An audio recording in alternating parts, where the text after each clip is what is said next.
Welcome to Eye on the Illini, folks. We'll have Brad and Ked joining as they get out of the locker rooms and doing the interviews. This is Mike Cagley here, and wanted to go over a few things that come out when we take a look. Oh, looks like Ked's going to be ready sooner rather than later. That's awesome.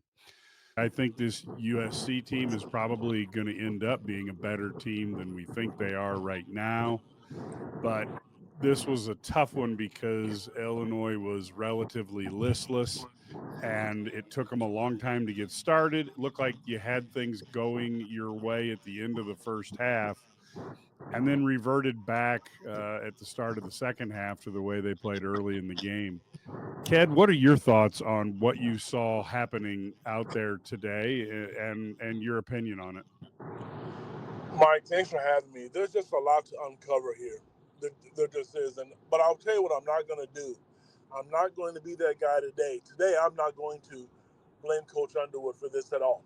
I know the fans probably don't want to hear that. Hopefully, they don't turn the podcast off.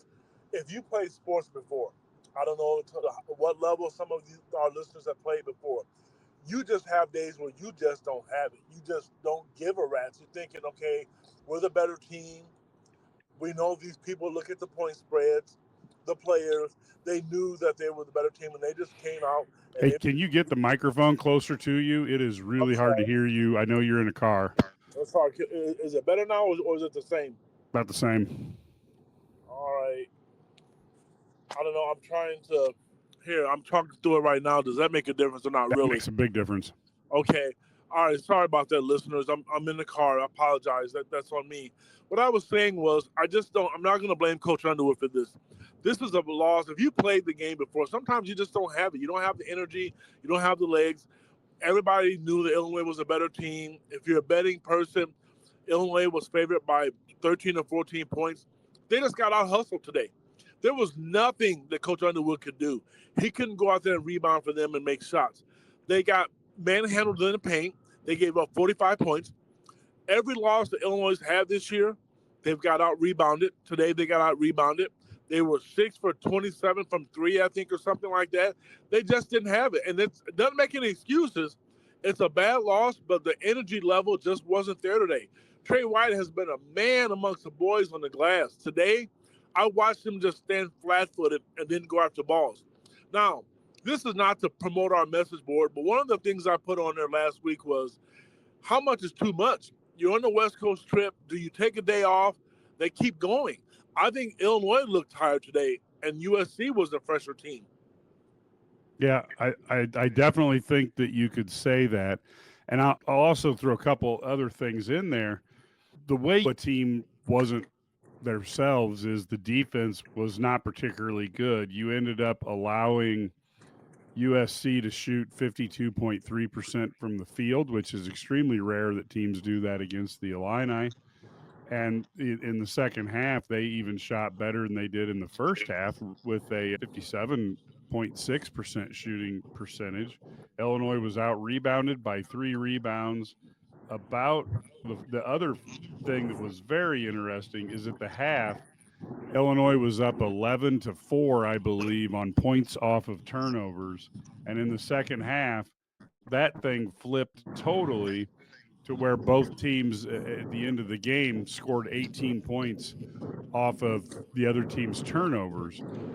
But that was a dramatic switch in the second half that was also part of what was going on in terms of that. And I got to be really truthful with you, Ked. I'm worried about Ivisic, what is going on, because I don't know if he's just got dead legs, which could be. It's a different type of season than he's used to playing. If he's nursing some sort of minor injury, or if he's just in some sort of confidence tailspin. But he just didn't look himself today, and that made a big difference.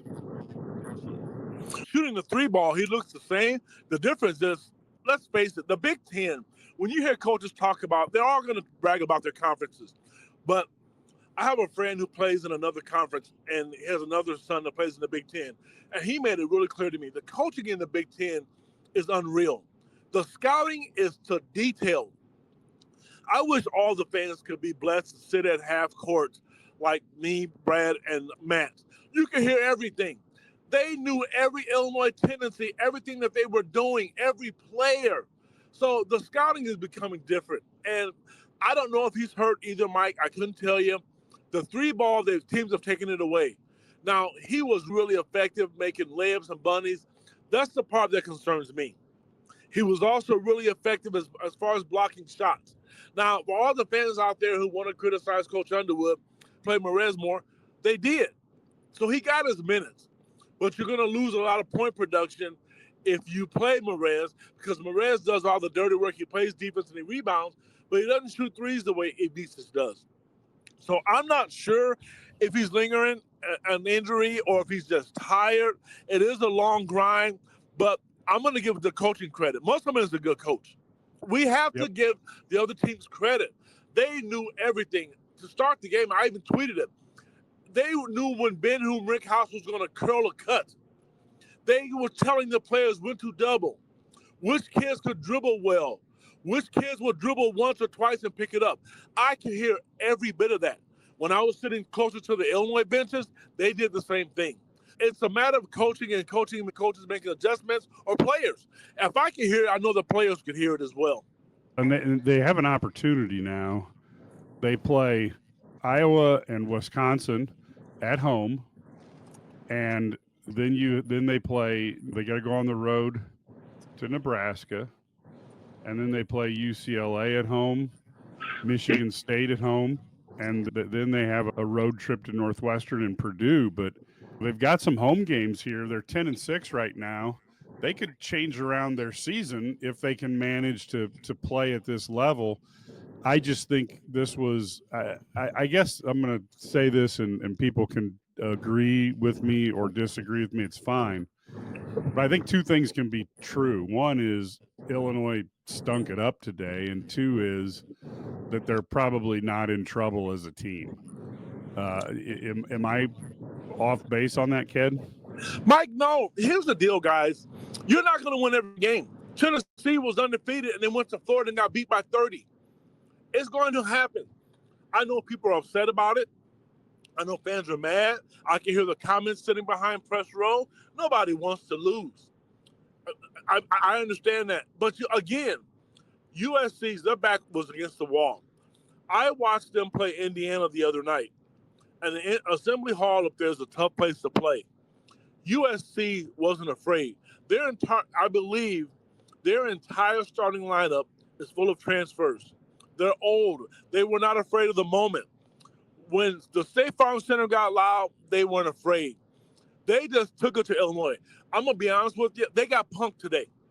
And the tougher team won. That's it in a nutshell. I'm not going to overanalyze. I'm not going to go home and sit and cry with some warm milk. They got outplayed. But I'll tell you this, on the flip side of it, I don't see Illinois losing 3 games in a row.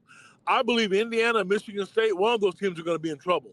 Because if I know one thing about Brad Underwood, and he's not lost 3 games in a row this year, somebody's going to pay the price for losing today. Because whatever it's going to take to motivate them, he's going to do it. He tried multiple lineups. Players got a lot more minutes than what they traditionally have. This one isn't on him. I've been in those games before. I've coached those games before. Sometimes the kids just have to step up. And I know they'll own it, and it won't just be coaches speak, Mike. It was interesting because I thought this, and of course I hope this doesn't ruin this, but I thought Illinois got the benefit of the call from the referees. I thought there were times that if I was a referee, I thought that USC didn't get as protected on some of their drives, particularly in the first half. And I thought Illinois got the benefit of the whistle. They ended up making an impressive 19 out of 21 free throws compared to 9 of 11 for USC. And yet, even with that advantage, the Illini, that could have been a 20-point loss if the free throws were roughly equal. But I got to be honest with you, I was disappointed at what we had in terms of you get the good whistles and you aren't able to do anything else offensively at all. And there was just a lot of this. I felt they just couldn't find their range. And this is a scary thing about living by the 3 is when you do have these nights where you can't hit the broadside of a proverbial barn. then you have to get every rebound. You have to hustle. You have to get those points in the paint, and you have to play defense.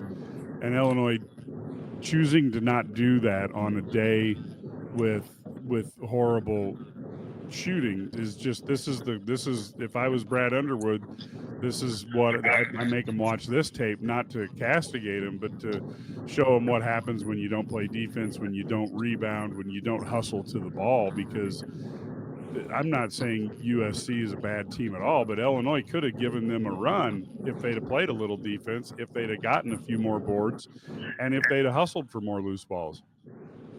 Mike, if you go back and look at the statistics, or anybody, who's listening to our podcast, they didn't shoot well against Penn State. Ben-Hur Brickhouse did. The difference was you had a guy like Trey White, who's the X factor to me on this roster, give you 18 or 20 points. You didn't get that today.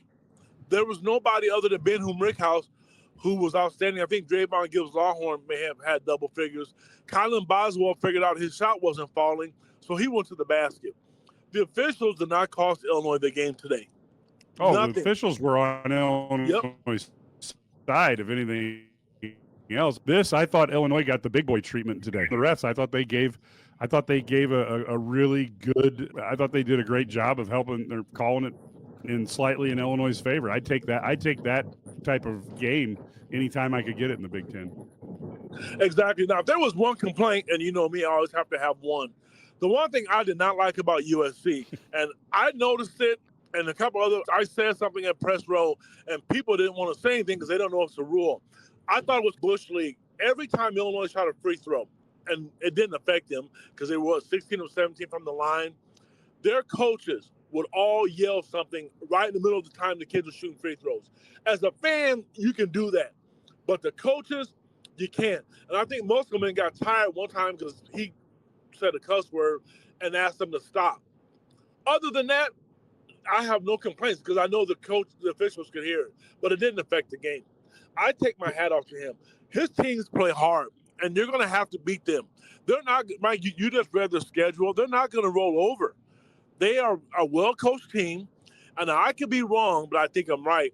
Didn't Illinois lose to Arkansas when he was at Arkansas and when they were in the tournament in Des Moines when they were 8 or 9 seed? Wasn't he the coach then? So This isn't something new to him.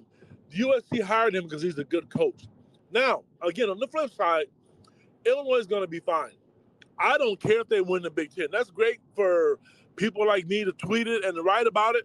I want them to get to a Final Four or national championship. This team is capable of doing it.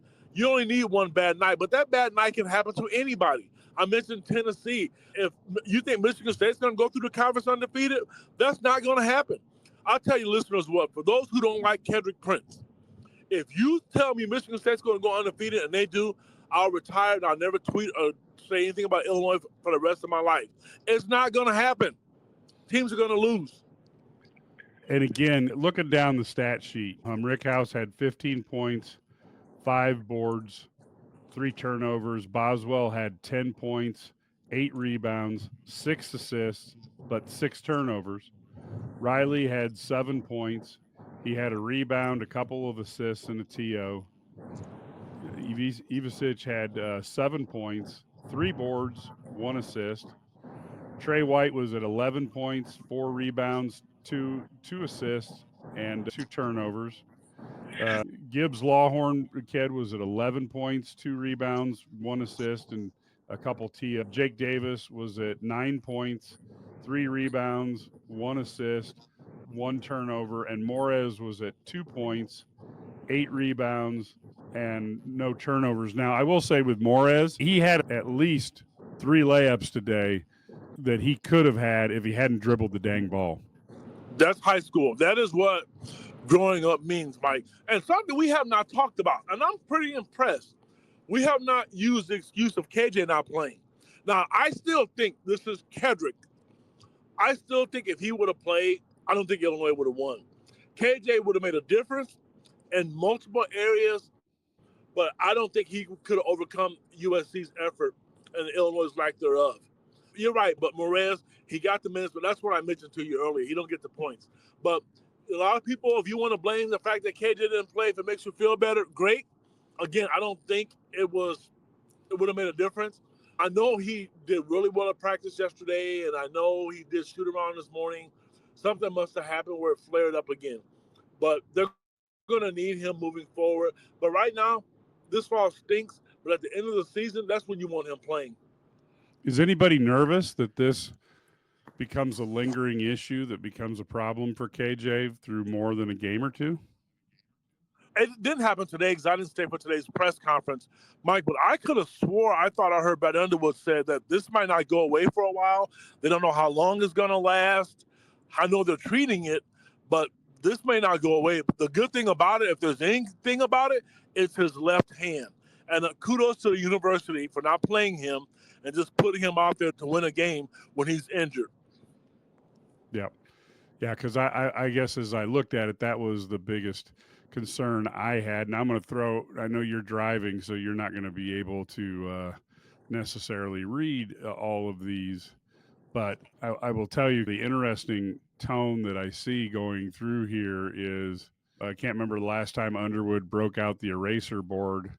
And I'll be honest with you, when I look at that, I've seen him do it. And I don't know, it seems like most of the time when you're coaching a team, you've got a pretty good idea of what you're going to do. And then you may need the eraser board sometimes to put out to show something. I think the issue today was one of, I just wonder if the players looked at the 10-6 record and looked at the loss at Indiana and thought to themselves, we're going to beat these guys. And I wonder if they thought just the word Illinois on one jersey and the word USC on the other jersey was why they were going to win it. I don't know if it just didn't look like the team. They didn't come out with the fire they would if it had been Purdue across the court from them. Mike, you're exactly right. And I read that on Twitter before I signed off to come home. I can't believe we were a 13, 14-point favorite and we lost. You're right. They were flat. The bad thing about this, one of the other ones, it was a 11 o'clock game, so fans are going to be miserable the whole day. I'm sorry. I'm just not, because I know and I'm going to tell you what, it's probably going to happen again. But they're 18, 19, 20-year-old kids. It's going to happen to other teams. Let's look at Oklahoma. They were one of the best teams in the country, one of the last 3 or 4 teams in the country to not lose a game. They've lost 2 or 3 in a row, Mike, and they were ranked 10th in the country. It is going to happen. I'm sorry, it just is. I don't like it either. Nobody does. But if you go undefeated in today's world, I think that's great. But like I said to you, Michigan State's at the top of it, and then people are automatically going to change their tunes. Michigan State's the favorite. Then as soon as Illinois goes on another 3 or 4 game winning streak, they're going to be the favorite. I'm not one of those guys. I don't panic, and I'm not going to panic. This team's going to be fine. For those out there who are frustrated, go back, get some milk, Kool-Aid, orange juice, vodka, Hennessy, whatever you want to drink, and reminisce the Oregon game, and you'll feel better. And look, a team is never as good as they are during like the Oregon game, and a team is never as bad as they are during a game like this. If you really want to take a look at Illinois this season, you'd probably throw out the Oregon game and you'd throw out this game, and then you'd take a look and see what you have left. I do think there was a couple things that they'll be able to work on this. I really thought that the big issue that was surprising to me was the defensive help rotation on the backside. Was like they almost forgot what they were doing. And they had been so good at that recently. That to me was probably the biggest shock factor as to that. And folks who are listening to this in podcast or just over your Twitter and you're not watching, Brad Sturdy has entered the media room. So we will take a couple of opening comments from Brad to set the table for what is going on with what his impressions are of the game today. Brad? Yeah, it was really just poor performance. Effort was not great. Underwood talked about it. He blamed himself for being reactionary to them on what they were doing, afraid to give up some threes from AG, a guy who'd made, 6 in his career or something like that, 2 in the season. He made 3 today. So I think there was a lot of things that went wrong, but they just didn't have energy. They came out lethargic. They came out slow. And Brad Underwood said before on the postgame that he felt it this morning after breakfast. He was trying to, make them have more energy, and it doesn't, You can't really do that. And it's not something that's easy to explain, but it is what it is. And they've had other games where I thought the biggest issue, I thought USC was really physical. And I thought they just really were too physical for Illinois. And in other games you've had where even Washington, I thought Washington was really physical with Illinois, gave them trouble. Tennessee was really physical, Northwestern. So you look at this thing, now you think maybe that's something they can overcome when you have a lottery pick, but it's more difficult when you don't have him to bail you out. Okay, I've got a question for you then, Brad. So Illini fans will be looking at that game at Indiana on Tuesday, and then next weekend playing Michigan State, both of them on the road. And you talked about physical gives Illinois trouble. What is the answer here that helps Illinois split those games or even go 2-0? What do they need to do? Because those are two teams that are going to be physical. They got to get away from all the ISO stuff they did today. Everything was one-on-one, guys just pounding the ball was bounced. It's hard to create lanes when there's no cutting. They didn't get any basket cuts. They didn't get anything like that. And Underwood said Evanston only played 17 minutes, the lowest minute total of the season. And Brad said that affects their offense, he's also their leading rebounder, and he's also a guy who can space the floor. So you take all that out, it really makes it more difficult to do things. And there's not the cuts, there's not the back cuts, and it takes off pressure. And so when you don't have that, then there's no pressure release. And so I think that's a big part of it. But he's got to get tougher, and he's got to finish around the rim. I think that's true of all of them. From on down, they struggled to finish today, missed some easy baskets inside, and didn't take some balls up when they were literally a foot from the rim, which was really strange the way they played. But it's just like an up and down. It's college basketball. These are college kids. They're going to have days when they're bad. And can you survive and find a way to win when you don't play well? They couldn't today. And we've talked about a lot. There's going to be about 10 games when you're lighting it up. It's going to be at 10 days that you're okay, and then 10 games in the 30 you're going to be terrible, and you got to find a way to grind out wins when you didn't. They did not do that today, and they were clearly bad. I thought the hall was pretty dead, or State Farm Center was pretty dead compared to normal, no students, so it didn't have the same energy. So they'll be back soon. But yeah, when you go on the road, this team's been pretty good on the road. They stay focused. Now you got to find a way to, and I think if they split these games, it'd be good. If you sweep them, then that's great. If you go 0-2, you start to wonder where you're at. You probably drop out of the top 25, and you're starting to wonder where you can fit in this Big Ten race. This is the Run My Own Business dream. This is the college is paid for dream. This is the retire early dream. This is Busey, where your dreams and possibilities become moments through trusted guidance and expertise, through lifelong relationships. Because we're here to help you achieve the life you've always envisioned. And Brad, I asked the same question to Ked, so I'm going to ask it to you. Is there concern that Kasparis's injury is going to be something that drags on for a while? Because, boy, this team certainly looks like they could use him, and I'm not certain what team in America wouldn't want to play him if he was on their team. But yeah, it sounds like it. I don't think they even know. We know he practiced yesterday. We know he went through a workout this morning. They sat down after the workout and they decided that he couldn't go. And going into that, they were expecting him to play. And that's hard to, that's one of those things. But Brad doesn't really get caught up in that because he can't, the doctors make those decisions. But he's doing a lot of things. It's not, he's dressed, he's fully dressed, he's got all he's ready to play when they start out their morning pregame workout. But it wasn't good to go. And so hopefully with some treatment tonight and tomorrow and Monday, he'll be able to go on Tuesday. Obviously, it changes the game. Having a guy like that on the team is different. And Musselman even said that he's a lottery pick. Everybody wants him on the floor. And when you lose a lottery pick, you might be able to get through it for one game, but the longer it goes, the more difficult that is. And that's what happened. That's one of the things that happened today. But at the end of the day, though, Illinois still had an opportunity. They just had to play a little tougher, play a little stronger, play a little better, and play a little smarter, and they still could have won today. Yeah, I think that's probably good. And Brad, when you head to Indiana to cover the game, if you could stop by a Kentucky Fried Chicken and get a bucket of chicken and maybe sacrifice that to Joe Boo on the way We down could do to that. Bloomington. That might be what they need to come out of this funk. As we watch what's going on, I thought, here's the strangest thing, and I want to get your guys' impression on it, but didn't you feel the last 4 minutes of the first half, Illinois had captured their sea legs and they were like, okay, now we know what it takes. We're good. And then I guess I didn't expect Illinois to blow USC out, but I did not expect them to get outscored in the second half and make this kind of a snoozer for the Trojans. I really felt that they had recaptured it. What the heck happened at halftime? And did you guys share my assessment? Yeah, I did. I thought they were going to turn on.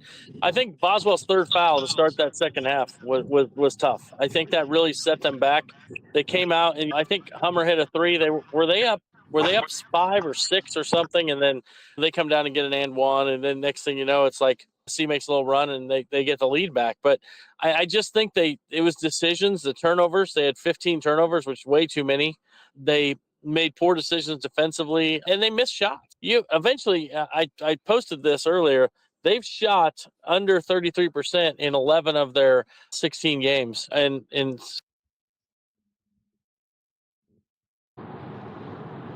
yeah, that's concerning. And you guys have listened to me enough over the years that I start whining about, is this what they are as a shooting team? Ked, what are your thoughts? No, I think they're a much better shooting team. But Mike, the one thing that I mentioned earlier, they just got man. Like I said, they gave up 46 points or something like that, I believe, in the paint. They didn't want to guard the AG kid who came in, who wasn't a great shooter. Then he started knocking down shots. That's something that didn't happen. But to start the second half, to answer your question, Illinois had the momentum going in at half. But this team, USC, just came out and punched them right in the mouth again. And as good as a defender as Kylan Boswell has been, Trey White has been, and Drayvon Gibbs Longhorn, they had no answers for Claude. Nothing. Claudie, they had no answer for him. He got to the basket at will whenever he wanted, and if he wasn't scoring, he was putting it in position where his teammates could score. They just came out. They knew Illinois was going to come out and push, and they just pushed harder. And Brad said, and I said at the start of this podcast, they're college kids. It's going to happen. And unfortunately, it just happened to Illinois today. And it's going to look like a bad loss on paper. But I'm going to tell you, I think this U.S. team is physical. I think they're long. When I walked into the stadium, because I read about it, when I walked into the stadium, the first thing I noticed, because when you leave, coming to the media room, coming out to the floor, you see the visiting team. They're big. They're long. Everybody in the starting lineup, I believe, was 6'6" or taller. Yeah, no, and I got to be honest with you. That was one of the things that Brad and I talked about on this week's IlliniGuys Sports Spectacular. Is this a big team? And they were going to cause some issues. And it was a bad night to not have or bad 11 a.m. start to not have a 6'6" point guard / shooting guard on your roster that was available, because that would have taken some pressure off of Boswell. And when he went in there, he really did look like he was going in amongst the trees, so to speak, as he went in against them. Well, a couple other comments coming. A lot of Will Riley is not, he's a huge disappointment. I guess I would say that I think he's walking the walk of a more normal freshman. Casper is like the super freshman that Illinois doesn't get that often. A little bit, we're a little spoiled because Io and Kofi were so good out of the chute, but and Kasparis is in that same universe. But I think you got Riley's a little bit more like a normal freshman, where you have to figure out your sea legs. And I do think that he does. It's clear that it would be nice to see him get a little bit more physically developed. And I'm starting to see that he's falling out of some of the NBA draft prognostications. And I do think he's got a lot of talent. And I think another year would be very beneficial to him. But again, it's the NBA draft, and the NBA drafts on potential, and we all know that potential is a French word that means you ain't done due yet. Well, yeah, I remember having a conversation with his mother. Now, things could change, and She could have just been telling me what I want to hear. But she did tell me that if he wasn't physically ready enough, he'll come back to college for another year. So I don't know if that's where they are right now. I will say this. I know for a fact, I'm 100% sure that Musselman got in Will's head. I've just not seen this. This is stuff that I did when I coached AAU basketball. I never did it in high school. Every time Will brought the ball up the court, this was an assistant coach's. Musselman was yelling, he can't dribble. Trust me, remember the scouting report. Again, you can ask Brad Sturdy and Matt Stevens when they come on, or Brad if he remembers it. You can hear clearly. And I know that kind of bothered a little bit to Will because I think a couple times I saw him pick it up. So that comes with maturity. That's going to come with time. I know people are disappointed because he's not Casparis right now. I think he's a really good ball handler to be 6'8". But right now he's not scoring like he once was. So I get why fans are frustrated with him. But I think he's athletic enough. And like I said on our last podcast, the last two leading scorers in the game were, and for Illinois, was Ben-Hum Rickhouse. And everybody, including this one, Mr. Kedric Prince, was ready to throw the towel in. Now, every time he shoots the basketball, you hope and think it's going to go in. And regardless of what anybody thinks, I know today, the top of the scouting report today was Ben-Hum Rickhouse and Trey White. I heard the scouting report from those coaches. They didn't want Trey White and Ben to even get the basketball. So kudos to Ben because he didn't listen to people who were being negative. Will is going to figure it out. Today, he looked a little bit more aggressive going to the basket. He didn't fall away like he once did a couple times.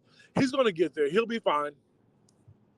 Yeah, I agree. I was a little disappointed because Riley had a couple nice. He did score going down the lane with a nice bank shot, and I wish he would have just said, "Hey, look, I can do that a little more often," because when he does have the capability to get a step on people, and then if you go in and do that little runner down the lane, that's a hard shot to stop, especially from a 6'8" kid. And I would like to see that. I would like to see that, see that a little more often as opposed to the 3-point jumper, which can happen too early, and then you don't make the defense work at all. And I know there's points in a game, and this is hard for a freshman to figure out, but there's points in a game when you want to make the defense work a little, and you can, so that they don't get that role that USC got on the offensive end. So I'd like to see a little bit more of that out of him would be nice. Any other final thoughts here, Ked, as we're looking to wrap up? I know Brad's in a horrible cell area. Any other thoughts that you want to put out there? Yes, because I'm about to get to Bloomington. It's going to go bad here for me, too. Listen, again, I've said this 2 times. This is my 3rd time. I know you're frustrated. Don't become that way. This is a really good basketball team, one of the best teams Illinois has had. Yes, they've lost some games. And I'm going to tell you, I typically go home. I've watched the Citrus Bowl 4 times. I've watched the Oregon basketball game 4 or 5 times, the Penn State game twice. I won't watch today's game. Throw it in the trash can. Don't watch it. Be done with it. Get ready for the next game at Indiana and see how they perform in Michigan State. This is one of these games where you get to be a coach and just say, we're going to throw this in the trash. We're going to be prepared, and we're going to be ready to go out, and we're going to fight Indiana on a hostile environment on the road. Hopefully, KJ will be back. Brad and I will try to figure out, and if we get any information on that, we'll make sure you guys know on our message board. We did not get bad information out yesterday. Things change. We're not doctors, and the coaching and everybody else, even KJ thought he was going to play today, but things change. So having said that, don't let it ruin your day. Store it in the trash can and forget about it. Yeah, and I'll let you go, Kat. I'll go through some of the comments and address some of those. I will say, when they say it's a game time decision, all you guys were reporting is what it looks like the day before, and even the morning of it turned into that's why it's called a game time decision. So that's just the way it rolls. I don't look at that as erroneous reporting or anything like that, because in the end they make a decision 20 minutes before the game, and a lot of things can happen between when you hear something and when the decision has to be made. So I'm going to go through a few comments that are on here, and I know Ked, you can't see them, so you can hang on if you'd like. Otherwise, I'll just field a few, and then we'll wrap things up. A couple things. First off, I'm like, the team I saw play today isn't going to beat Michigan State or Indiana on the road. My answer to that is duh. But this team hasn't played this bad all season except for now and maybe the Old Miss scrimmage. So I think ultimately the odds are the team's going to play better, even though they will go on the road. I expect them to go for a split, but I can tell you, if you ever get the chance to meet Brad Underwood, he's not playing for a split. He's going to play and go into those games with an attitude that they're going to go 2-0. Now they got to go out and execute better than they did today because, again, I think it's very fair to say this was a super stinker game and the team is still a pretty good team. Part about the Big Ten is so deep it's going to be rough. I think that's very fair. The issue with the Big Ten is they don't have the super team. You don't have the Illinois with Io and Kofi, at least not right now, maybe by the end of the year. You don't have the Zach Edey Purdue teams. Hell, you right now you don't even have what Iowa had there in the year that the everything got shut down when them and the Illini battled so tough with Garza. But there's a lot of very good teams, and I think that's where the Big Ten is going to be tough because there's not an easy out. And Illinois may have to deal with an injury to KJ. That's going to be unfortunate, or maybe he'll come back and be fine. But they certainly can't play like this. And today, KJ's injury is no excuse for not being able to do defensive rotations, to allow a team to out rebound you, and to really just not have the general hustle you've had earlier on. And this one now, I'm considering just stopping to watch because it's so frustrating. Yeah, I know people who do that. I wish I had that ability, but once I turn on a game, whether it's an Illini game or the Cowboys, I don't turn them off. And that's why this year I've stopped watching Cowboy games. So if I don't start, then I'm not sucked into the whole thing. So the fact that somebody can turn it off, they're a better person than me.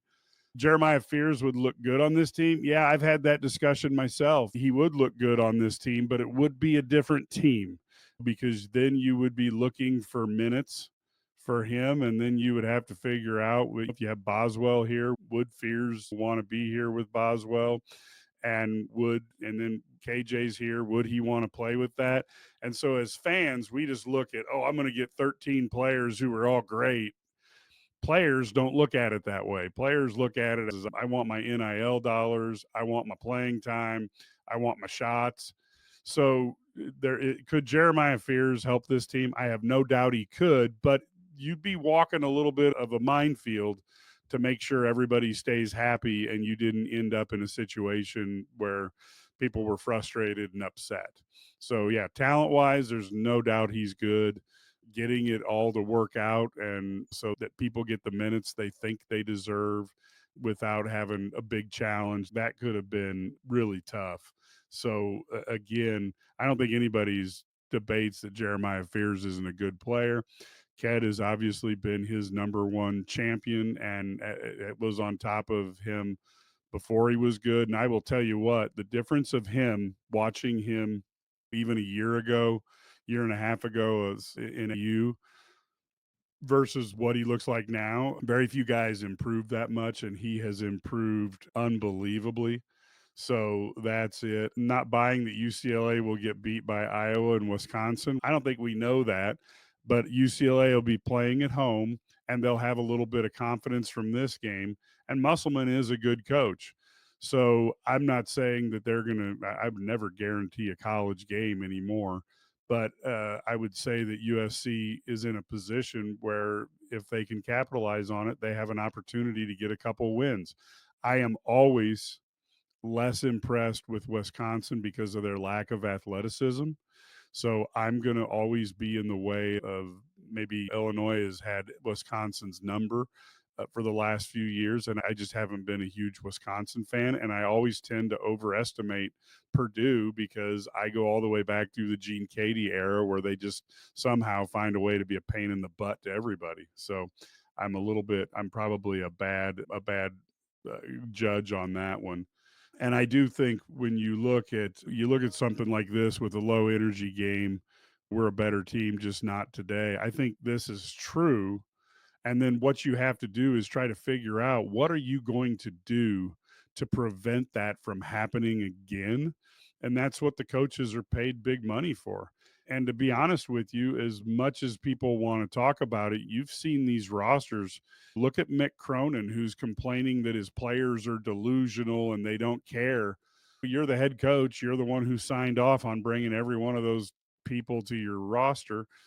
Maybe you ought to coach them a little more instead of going whining to the press about how they're not good people or whatever the hell he was trying to say. I think Underwood's done a pretty good job of putting together 10 new guys and making them cohesive. But you saw today that it's not a guarantee that every game's going to work out like they plan.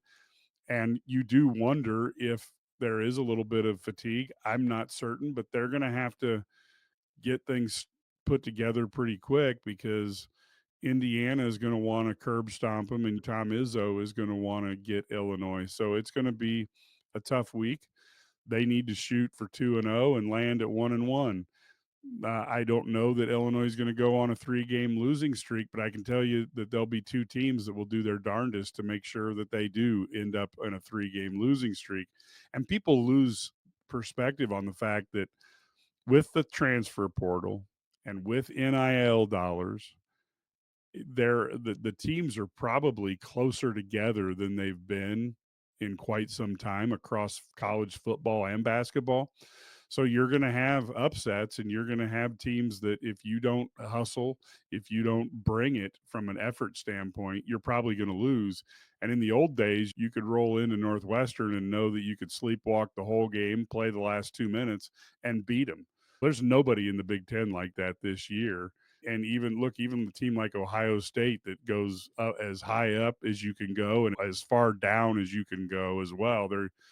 You can't bring it you can't not bring it against a team, and it's just a different time than what we all maybe grew up with.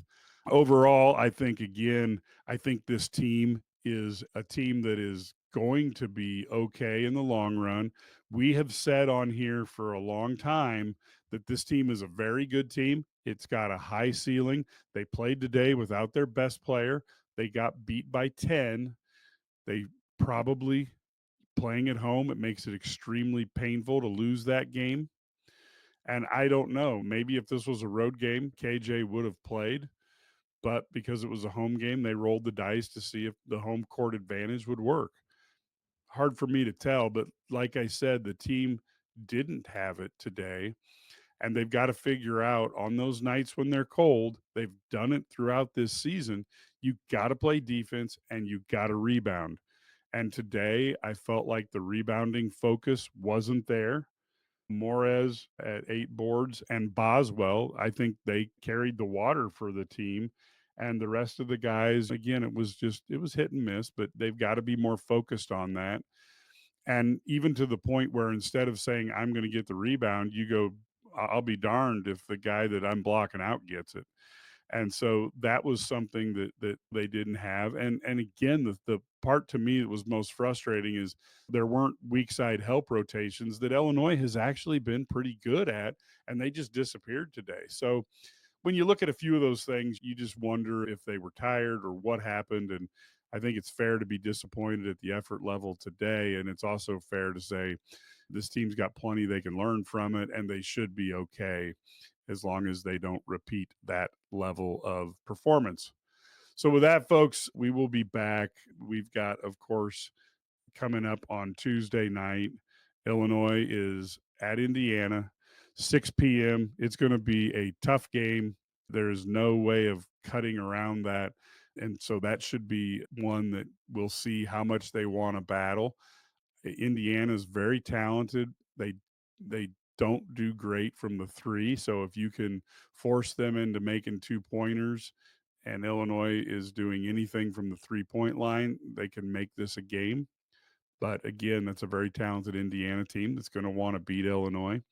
So we will be back then. Tomorrow night, I will have a Heat Checks and Hail Marys on Sunday night. So you can tune in either via YouTube or you can download it on your podcast, whatever you like.